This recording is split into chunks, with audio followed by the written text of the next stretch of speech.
बोलो। जगन्नाथ बोलते हैं लोग आपको। क्या बोलते हैं? जगन्नाथ। पूरे विश्व की रक्षा करने वाले को जगन्नाथ कहते हैं। नाथ का मतलब रक्षक। और आप यहाँ पर अभी चोरी करने की बात कर रहे हो? ठाकुर जी बोले, भले ही हमारा नाम जगन्नाथ हो गया हो, पर स्वभाव कैसे छूटे? स्वभाव तो वही है हमारा। बहुत मन हो रहा है चोरी करने का। माधवदास जी बोले, तो फिर चले जाइए, किसने रोका आपको? कराओ चोरी।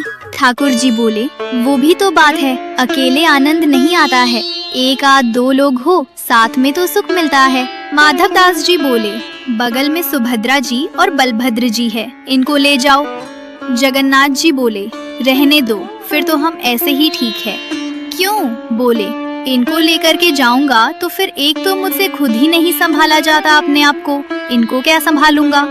फिर बलराम जी हमारे वैसे ही क्रोधी है, चोरी में अगर पकड़े गए तो सीधा सर धड़ से अलग ही कर देंगे, उसका हत्या और हो जाएगी।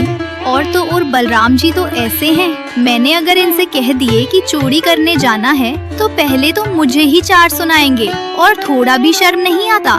इतना बड़ा हो गया है, भगवान बन गया है, सब तुझे आकर प्रणाम करते हैं, फिर भी चोरी करना नहीं छोड़ा।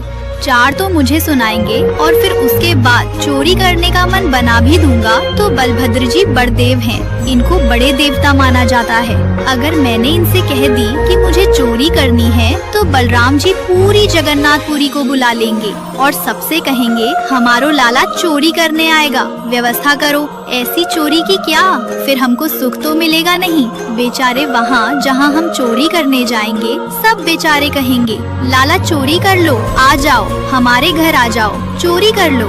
दाऊ दादा के हल से इतना डरेंगे सब, हमको सुख नहीं मिलेगा। माधवदास जी बोले, तो फिर अब चोर कहाँ से लाऊं आपके लिए, किसको ले आऊं, किसके साथ जाओगे चोरी करने?